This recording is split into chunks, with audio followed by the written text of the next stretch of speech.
Hi there, I'm Dave Marks and welcome to the first video in my series on walking bass lines. This week we're going to look at some arpeggios. Arpeggios are chords played one note at a time. So if I played a chord or an arpeggio,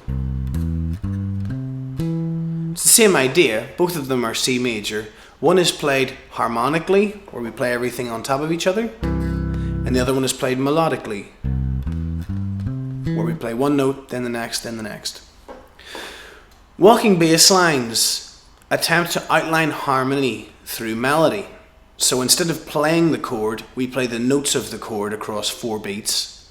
And by using the chord tones, for example, we can very clearly suggest what type of chord it is. If someone plays C major and we play the notes of C major one after the other, it helps to outline and reinforce that sound.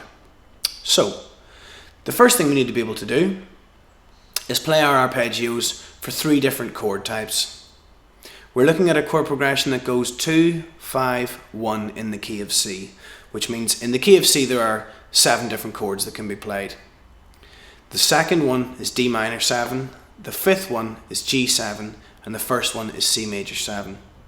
If you're a little bit unsure about how this harmony works, download the PDFs on the lessons page from my website. It should give you an explanation of where the chords have come from and also a good system for practicing.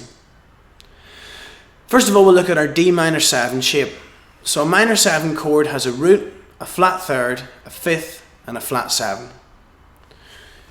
If we're looking at our D minor 7 shape, we play D on the 5th fret of the A string, F on the 3rd fret of the D string, A on the 2nd fret of the G string, and C on the 5th fret of the G string.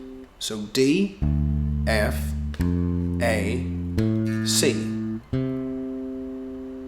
For G dominant 7, we play G on the 3rd fret of the E string, B on the 2nd fret of the A string, D on the 5th fret of the A string, and F on the 3rd fret of the D string.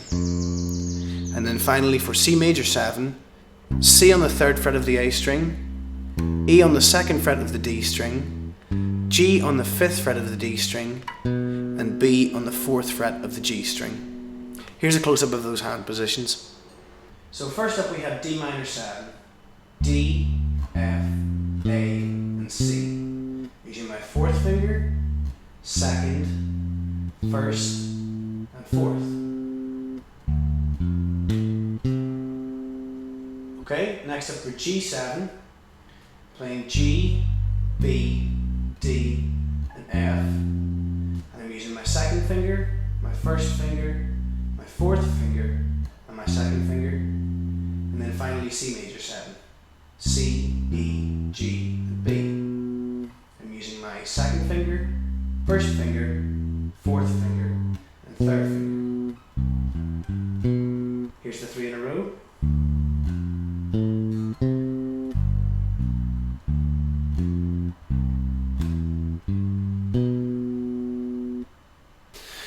Okay, so for this week's practice, a good system to use is the cycle of 4ths or the cycle of 5ths. That means you can play it in all 12 keys.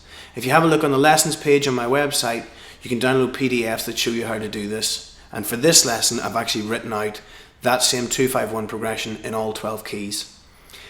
This exercise is really good for your left hand technique, and it'll also start your brain thinking a little bit more about what you're playing.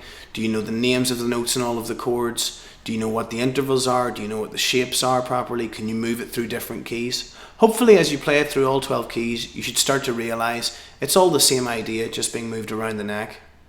Sometimes with open strings and different keys, the shapes that you use will be different, but the sound should always be roughly the same. Okay, next week we're going to start looking at changing direction with our 4-note arpeggios. Have a good time practicing, and I'll see you in a week's time.